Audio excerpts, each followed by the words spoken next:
Welcome to the Parenting Different podcast, where we share real adoption stories, have honest conversations, and give hope for the hard days. We're here to encourage parents, build understanding, and make sure that every child is seen, heard, and valued. Welcome to the Parenting Different podcast. My name is Anna Bernacki, and today we have with us Dr. Adam Anthony. I am so excited to get to hear your story and get to know you a little bit better. We talked a little bit last week, and you have such an interesting story, a lot of similarities to my story, actually. And it was really fun to kind of almost hear my story through a different voice, which felt strange in a way, but it was really cool. We connected on a lot of things. So I'm really excited to have you here. You have such a heart and passion for the adoption space. Tell us a little bit about who you are and what you do today. Yeah, thank you, Anna. This is a great space to be, and I just appreciate the opportunity to share a little bit about my story and what I do. I am a same race Black adoptee, and what that means is I grew up in a same race household, the same race as myself. I identify as Black African American. I was adopted a little over the year of one, uh, born in Knoxville, Tennessee, currently live in Nashville, Tennessee. And, I grew up with that journey of always knowing I was adopted. Yes, that fact was very clear, but it didn't have any depth. It didn't have any meaning as far as where I came from or, what does that actually mean in terms of my identity, my belonging, how I fit in with all of this, right? Like that story was never really there because it was a Yeah. closed adoption and there wasn't a lot of information at that time. But, thankfully for me, I always had this persistence and drive to, quest for more. Let's just call it that. Where, I wasn't really satisfied with that. And I struggled. I struggled with just, wondering, can I pursue this kind of journey and what does that even look like? And what kind of support or resources are even out there for me to go do this? Because Yeah. immediately around me, I don't see that. Like, there's no one who has that same lived experience as me that's talking about any of this. And so, as an adult, later on is when I actually began the process of searching through my adoption records, requesting that, and making different connections with, biological family members and whatnot. And then that kind of inspired me also through education to go after my doctorate, which I did, and create, empowerment because my life has been focused on mentorship and leadership development and belonging for people like myself who have similar experiences, but also wanting to pour back into the community to support, the future generations and help make sure that they can feel supported, and seen. Yeah.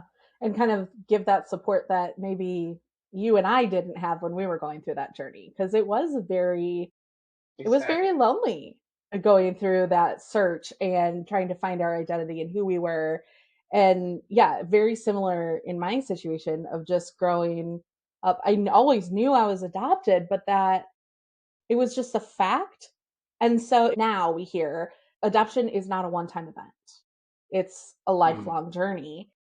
And I didn't understand that. And that's not how adoption was treated. It happened and then it was done. And so a lot of wondering, these strange feelings and thoughts, and not sure where I mhm. fit in, all of those things, thinking, do other people feel this too? Am I strange? Am I not being Exactly. great?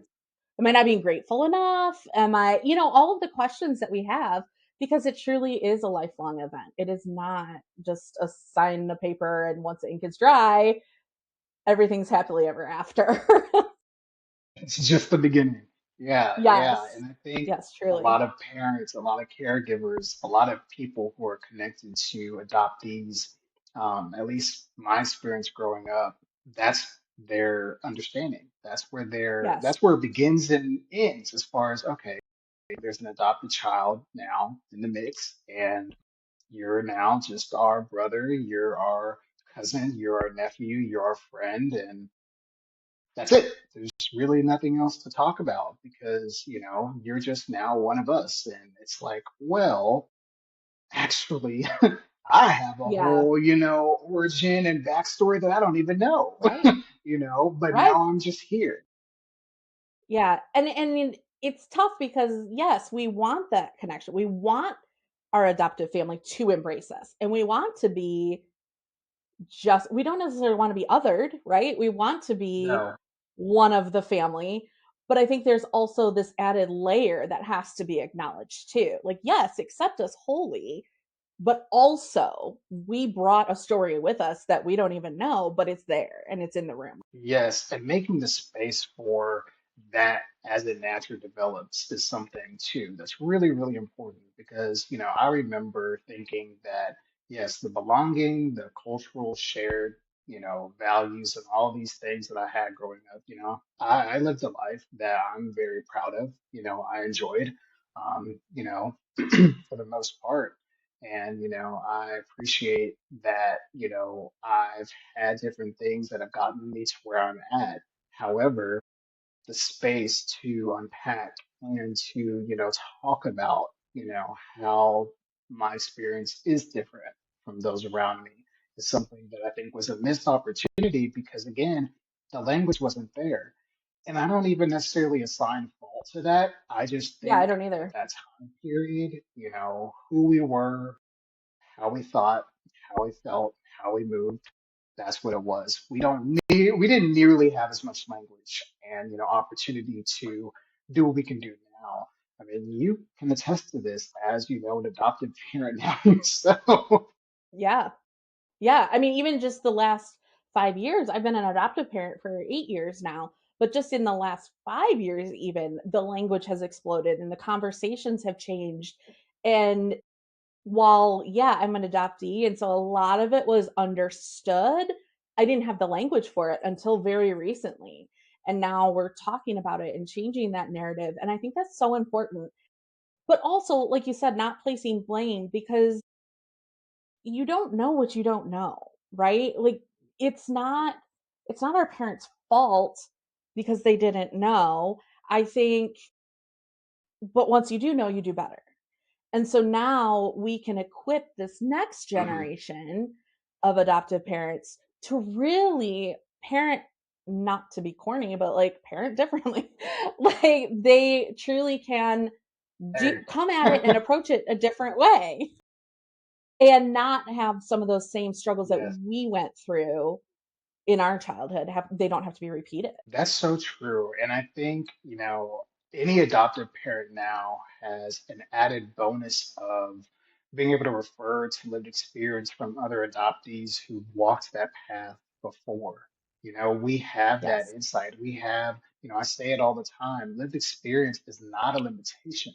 It's a lens that gives you information about where to go forward, how to navigate this. If you're not talking to someone who is adopted, who has that lived experience, you're missing out on a potential opportunity to get some information, get some insights about, what that journey's been like. Because now they're an adult. So you have to think about that child that you are adopting. They're going to grow up to become an adult. And you want them Right. to hopefully be able to see other adults who have walked a path similar to theirs that are now we're doing the best that we can, in our respective spaces. But many of us are willing to partner with you to be able to support your child, to give you, support in that journey. Absolutely. And I think it's so important too. There's such a wide variety of adoptee voices in the space.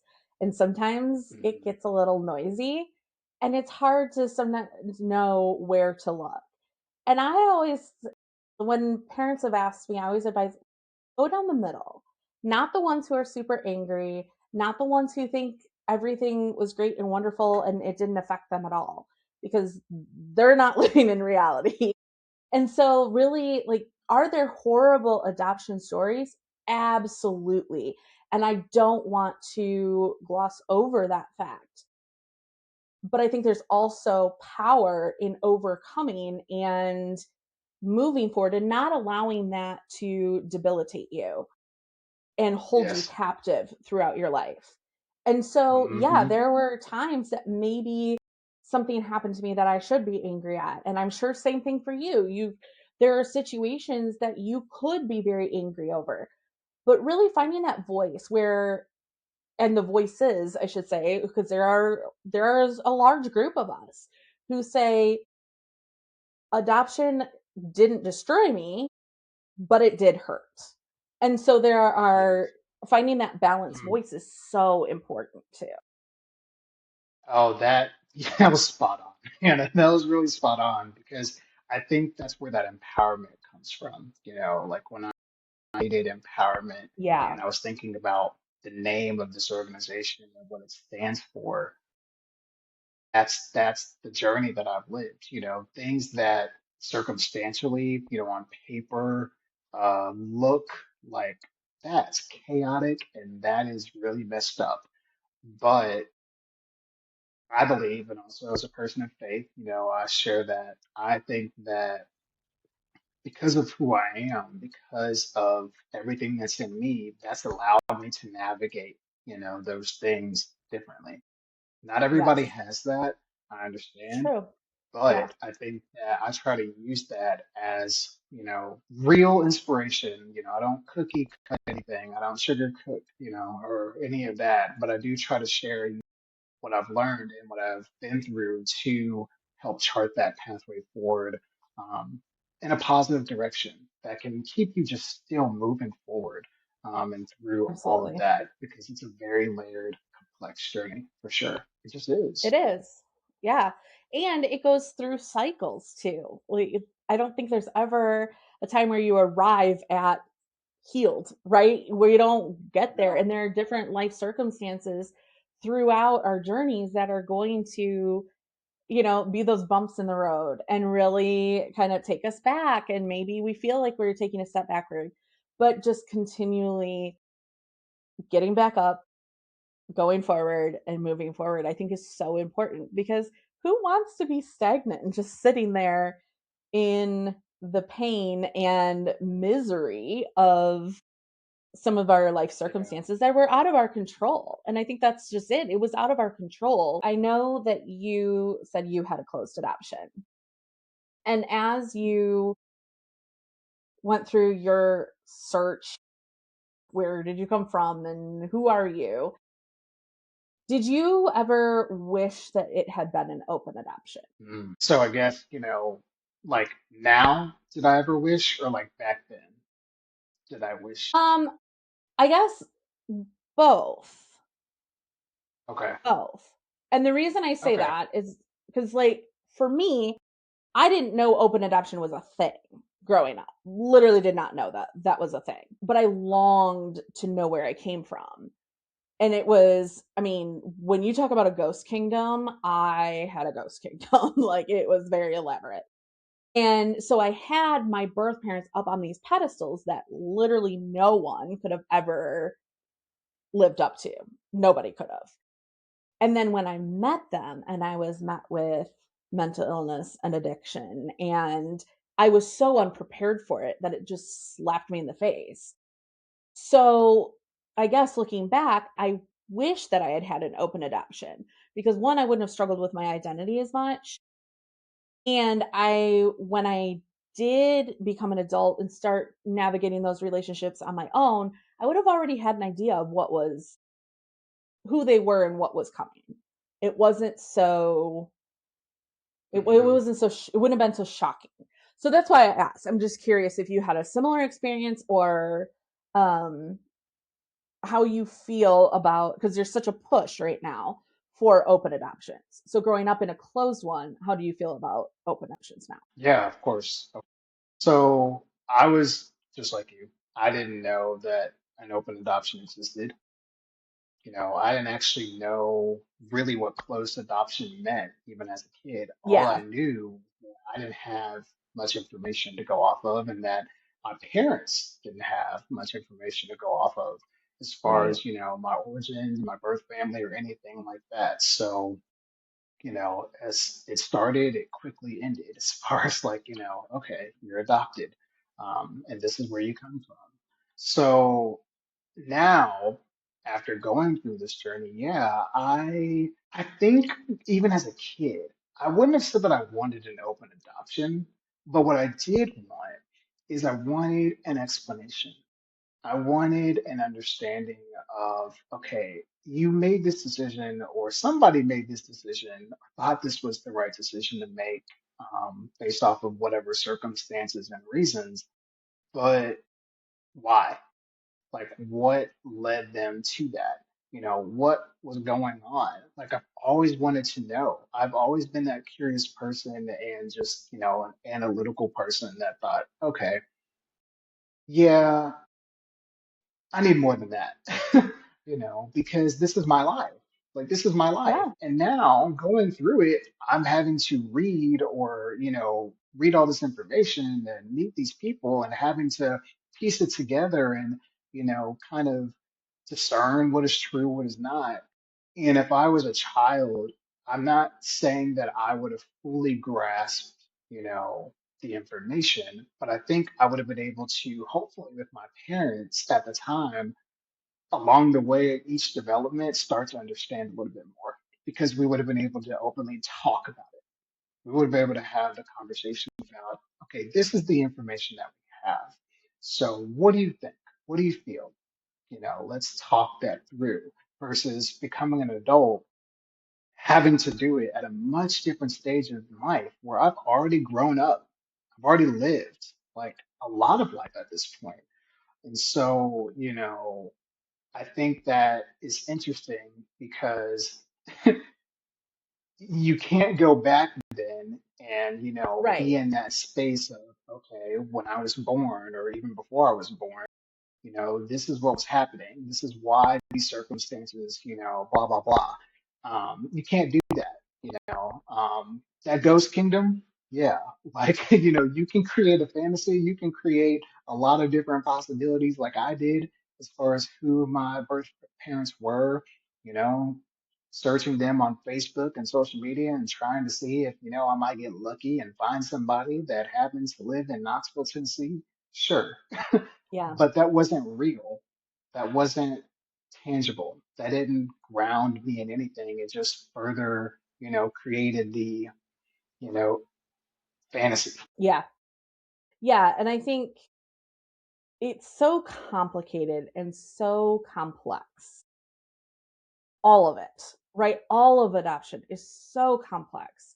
And society tries to simplify it. And the reality is it's not simple. And I think I look at it now and I'm like, I am so thankful that I didn't grow up with my birth parents. Yet at the same time, I wish there was never a need for me to be adopted, if that makes sense. Like that sounds It like an does. oxymoron, but I wish that it hadn't been No, a I get it. need. But I'm also thankful that I wasn't raised by them because my life is drastically different than it would have been if, I mean, adoption allowed me to break cycles without even knowing I was breaking cycles. Yes, and that's a reality that I think we can try to normalize better. I think. Yeah. Because, there is a lot of opinions, there are a lot of, stances on this, and I give respect to them, especially the ones that don't cause harm. But I Right. think that, the reality of what you just said is powerful because I remember thinking that while I wanted to know and while I wished that I could know who these people were and how I wanted them to be in my life and I wanted to be in their lives, and I'm like, why? Like, why did this happen? Like, where are they? Are they alive? All these questions Right. as a kid. When I'm faced with the reality and actually, see and meet and connect with all of that, it does something because it grounds you, or at least it grounded me in like, okay, well, now we 100% have to agree. live in the reality. Now we have to actually, what was, what could have been, now it's here. And what do we know now? The life that I've lived, yes, I've loved living it. The friends, the people that I've been connected to, the things that I've been able to do. Yes, would have been good to integrate the loss and the grief? and the complexity, yes, but I don't even fully know how that would have actually been possible. But I do think with what you just said, that would have been good to have because it makes you think. It just makes you honor and respect, like you said, the complexity of this and that, that's a reality that many of us have faced. And we just want to shed some light on that, not Yeah. just because, but because that's what we've had to do. And if you can hear and learn from us, that helps you see us and understand us better. Right.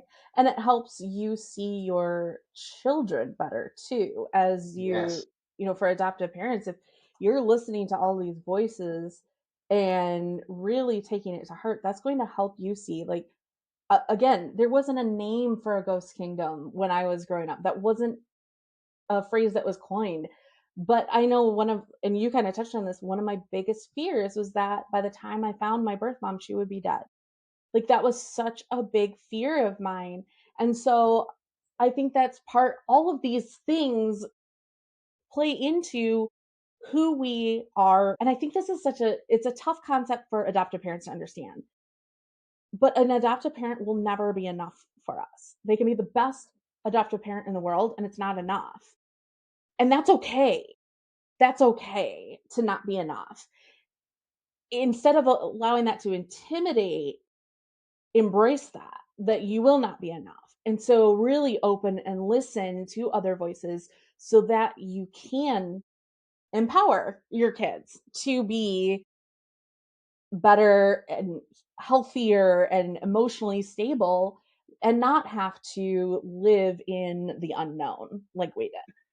Right. adoptive parents, their adoptive children need those spaces where someone, like you said, is down the middle that is providing that, real perspective, authenticity, but also understands the weight of their words and their actions about something that's very complex and layered at times when we're talking about it.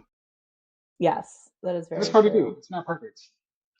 Right. But It is. I want to go back to the word empowerment. We talk about healing, we talk about overcoming, but empowerment is really, that's such a powerful word.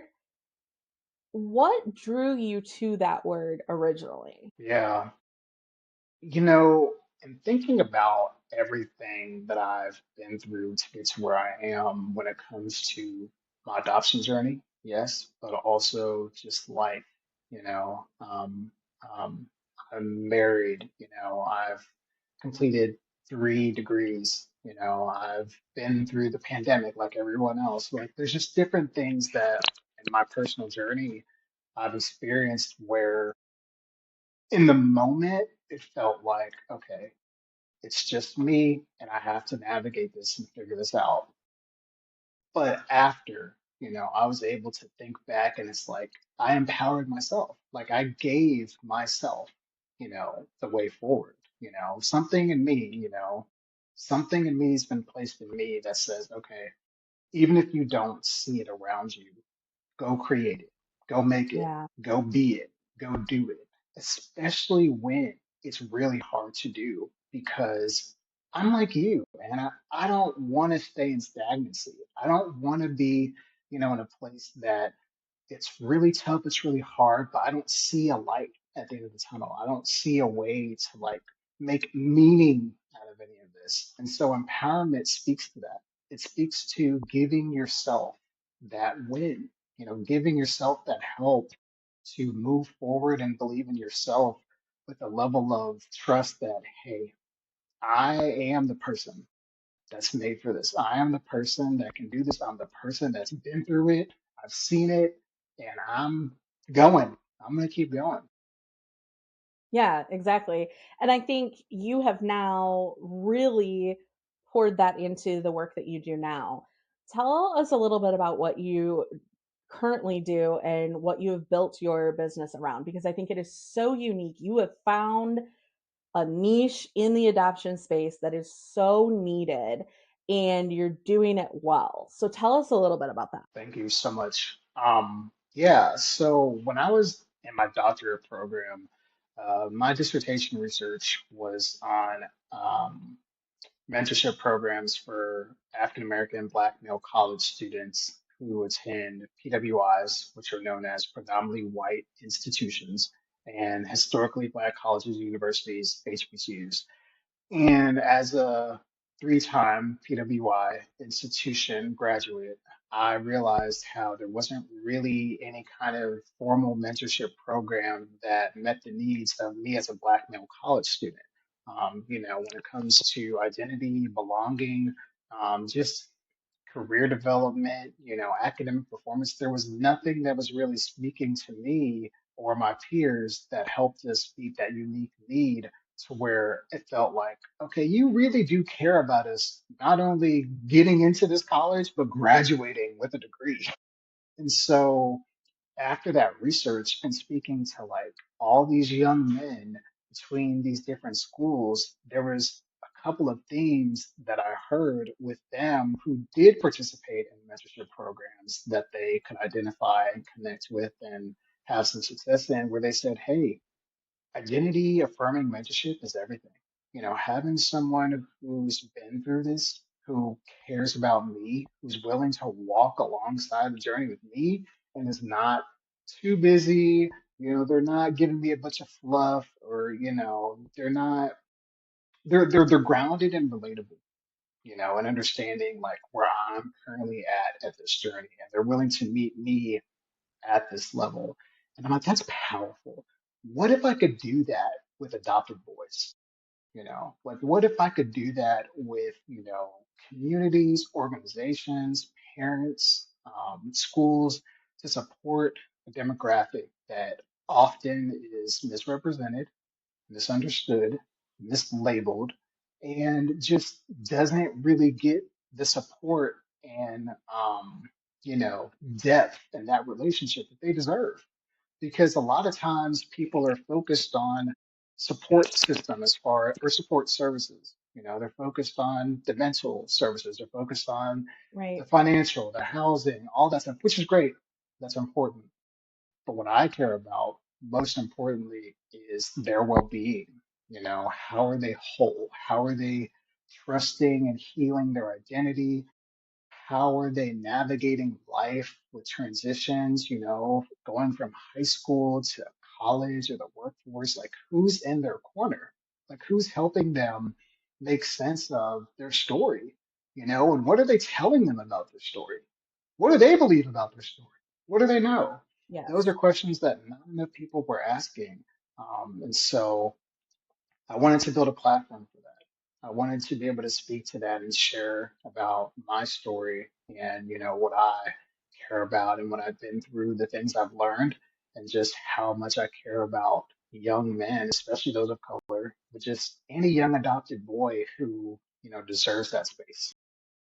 Yeah, that's so powerful. And I think within adoption, and this is something that I think when we're transracial adoptive parents, so I'm going to put my parent hat on, take off my adoptee. I'm going to put on my parent hat here.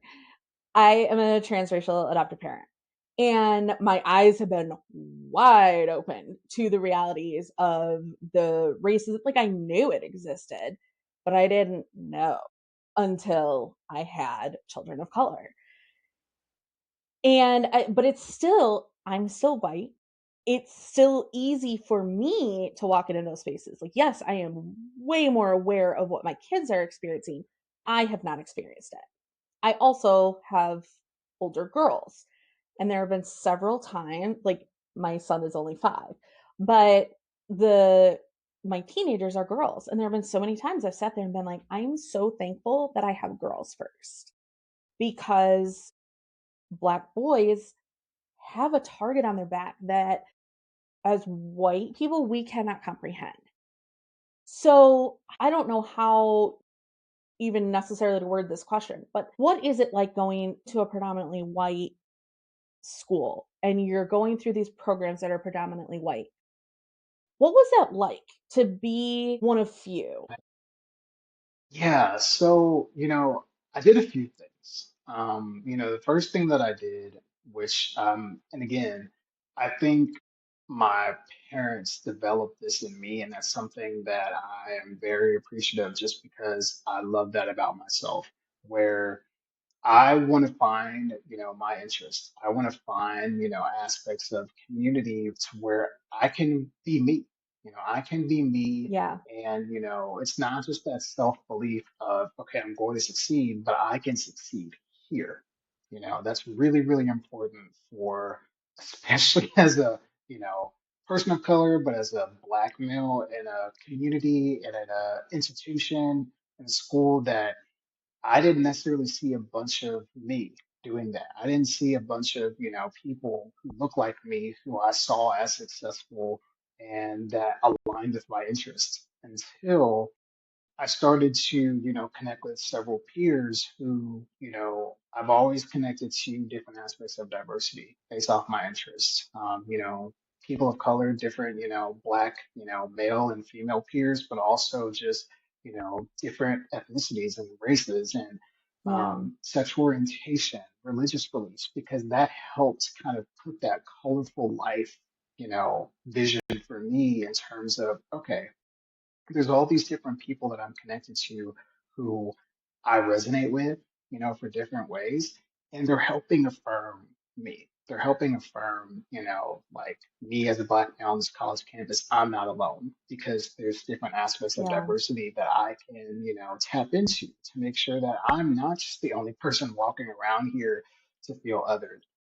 But then also having mentors and having people who, were of color, some who were not, but were positive allies, helped me continue to tap into what it looks like to be a successful black male student in the school because they saw it as important to make sure that I continue to pursue those opportunities to make sure that I could go forward and do everything that I came here to do and not get caught up in worrying about, well, I don't see another black male here. I don't see another, person like me doing that over there. I don't know if that's for me. No, go do it.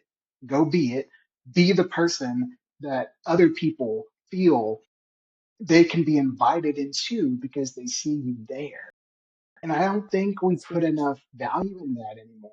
I don't think we, see how much of an impact that can have. Not necessarily immediately, but over time with people, seeing different things that I do, even for me, if I see different things that others that I look up to are doing, I'm like, hey, that's really cool. They're in that space. Like they represent that even when there's not a lot of people that look like them or sound like them in that space. And that's what we have to do. We have to, I guess I would also encourage, caregivers and parents to see the value in that, see value Yes. of what their child represents, what you also represent for your child, and, celebrating those aspects of them, not, just appropriating, but just really seeing, the value of, okay, hey, my young black male son is interested in playing the violin. Well, I want to make sure he is the best dang black male violinist that this country has ever seen, and Yes. what does that represent? What does that do? It gives him that confidence. It gives him, that trust and that visibility of I'm excellent. I am amazing. And I am Yeah. doing something that, just makes me feel good. Other people love to see that in me and it can just do some really good stuff. Yeah, for sure. How did you find mentors along the way? I think that is such a huge challenge for parents sometimes. We're like, where do we find somebody to invest in my child? And how do we find somebody who's going to really partner with us? Obviously, it's a little different when you're in college and transitioning to adulthood. But when they're younger, grade school, high school, how do we go about finding these mentors? Because I absolutely see the value in it. And I would love to have someone come alongside and really invest in our kids. And especially like culturally, where I can't, just really pour into them and let them, even though our home, we're open books, we still are white and our culture is different no matter what we try and do. So it will never be enough. And I know that. And I know that I can never be enough for them, no matter how much I try. So finding those people is really challenging, though. I think it comes down to the shared interest, though. Like I Yeah. think if you really look in the community or your school or just where you socialize and spend your time or where your kids spend their time, where are there people of color or any kind of cultural similarities there where that interest is already common? For example, um, I was in scouts, like I was in Scouting America as a kid. And, for me, I actually was in an all black troop. And that was rare. Like we actually were the one of the few troops who produced the largest amount of Eagle Scouts in the country. But what I Wow. remember is that, yeah, what I remember is that that was such a rare opportunity to be a part of that.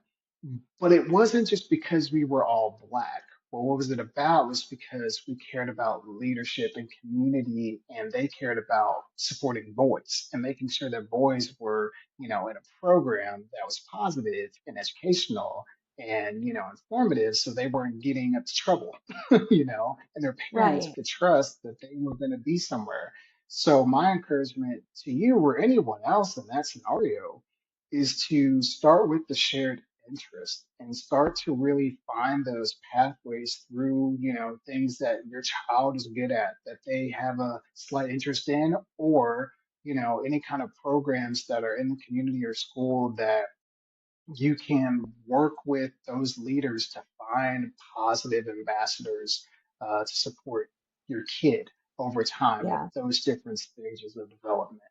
Because when they get any kind of exposure before they go off potentially to college or start working, they will at least have the benefit of having an introductory mentor relationship. So then, when they go off and they become young adults, there are more people now who are willing to, create these programs for young adults. Like there's so much effort towards youth development now, where, Yeah. through Big Brothers Big Sisters, through Boys and Girls Clubs, through all these different places where they care about that. They want to make sure that youth feel that support.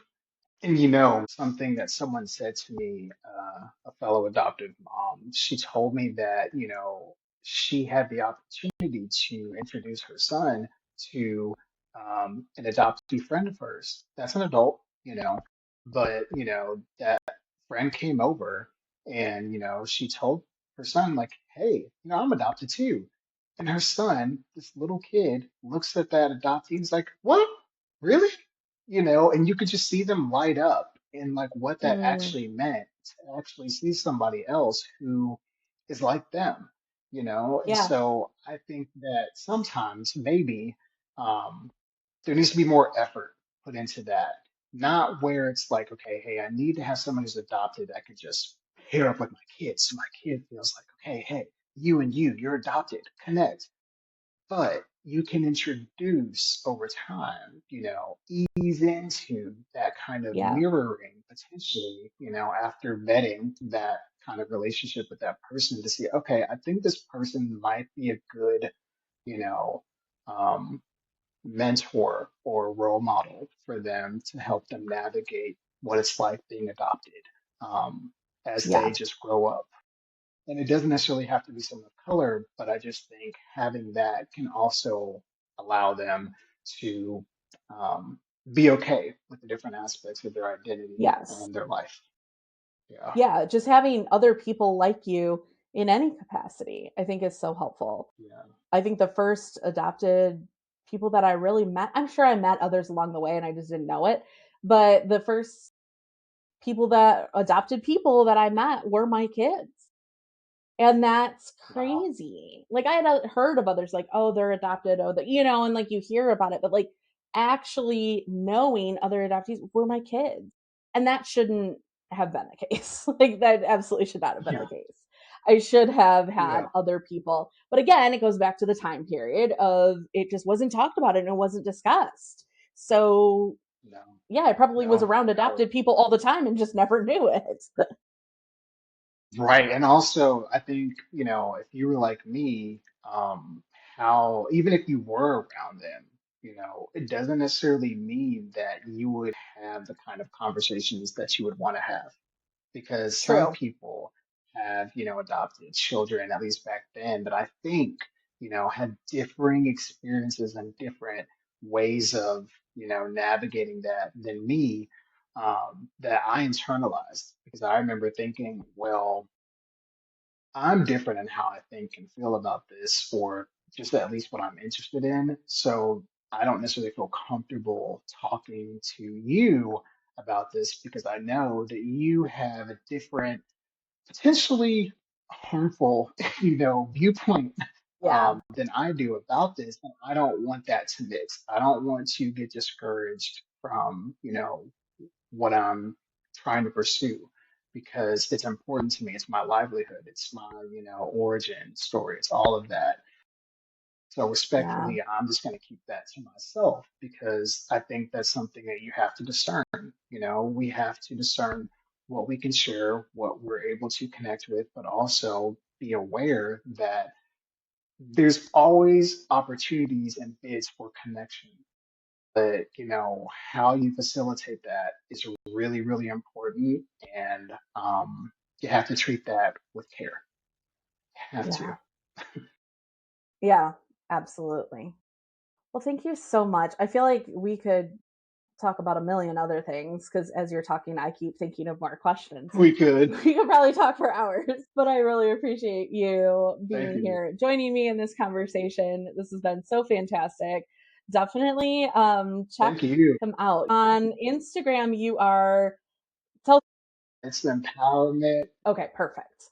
I really appreciate that. I will I'll take it in the show notes here too so they can go find you and see your work and maybe if they have a adopted boy that could use mentorship, you would be the right fit for them. So, thank you so much again Of for course. joining me today. Thank you.